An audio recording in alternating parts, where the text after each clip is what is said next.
I have two iPhones that are set. One's for 5:53, the other was 5:54. It is still dark when Minnesota Representative Pete Stauber attends Mass.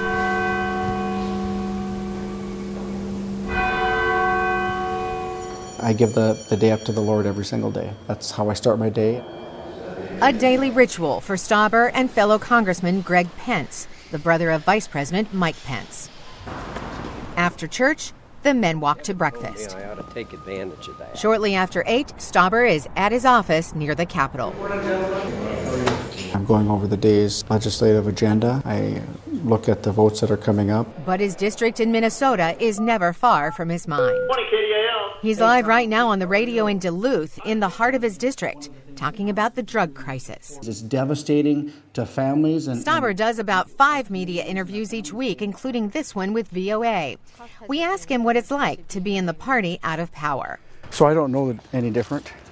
If you can take those common things that we all want, reducing the cost of health care and making sure our prescription drugs are affordable and securing our border, supporting our military and law enforcement, those are all common things and that we can do together, and that's my goal.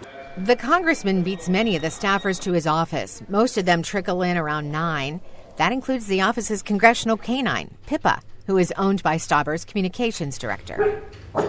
Stauber is assigned to the Transportation and Infrastructure Committee because of his interests. He's taking flying lessons. Today, the committee is investigating 2 plane crashes that killed hundreds and grounded the Boeing 737 MAX airplane. We have work to do to restore the public's trust. The highest-ranking members on this committee, not Stauber, get to question Boeing executives first. And as freshmen, we're one of the last ones if we want, but generally, when they get down to us, the questions have been asked. This hearing will drag on for 5 hours, but Stauber has to dip out to attend a different hearing by the House Committee on Small Business. The job requires a lot of rushing around and wearing different hats. On this day, he's given 1 minute to speak on the House floor about a constituent. Stan Savar is a World War II Navy veteran. What's next? We can't even show you. Representatives slip out of the Capitol and walk across the street to call centers to make fundraising calls for their party, because they're not allowed to make those calls inside their offices.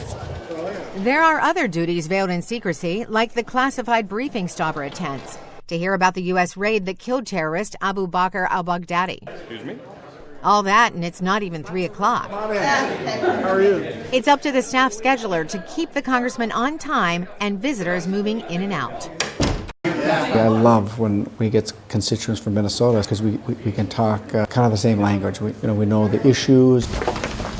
He doesn't have much time. In 15 minutes, all representatives must be on the House floor for votes. The gentleman from Minnesota is recognized. Stauber has sponsored 10 bills. 2 have passed the House. Both were bipartisan. My bill creates a task force at the FAA. But Stauber is frank when we ask what shocks him the most about his first year, the divisiveness. I know our country didn't get this way overnight, but in my own little, like I say, sphere of influence as a freshman Republican, just a little bit at a time, I think we can move the needle, and I'm putting my best foot forward in doing just that. The sun has long set. Stauber still has 2 more events, a church dinner and a movie night with his 3 congressional roommates. When I retire at the end of the night, I know that I put my best foot forward and I've given it my all that day, and I sleep very, very well. Then the first iPhone will ring again at 5:53 a.m.